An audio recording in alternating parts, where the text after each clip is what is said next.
Hey guys, I'm Ethan. I'm Caleb. We're at Patriot Acura in Scarborough, Maine. We just got our hands on a 2026 double Apex Blue Pearl Integra. We're gonna go over the 6 or 7 changes on the Integra right here.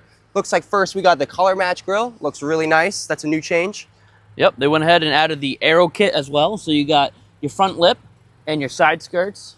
Those are black gloss. And they've also done it in black gloss rim as well to match the body kit. Looks very nice right here, super sleek. That's a new feature.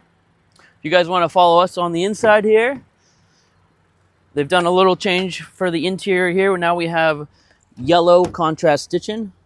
They went ahead and updated the infotainment center from a 7 to 9-inch display screen, and they also made it a faster processing system.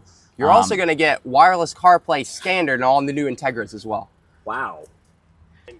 Well, thanks for watching our update video, guys. This is the double Apex Blue. It really pops out on the road. You're going to love it, but you have to see it in person. Great news, this one is available. Come down and take it for a spin today. Patriot Acura, Scarborough, Maine. Come on, come and see it.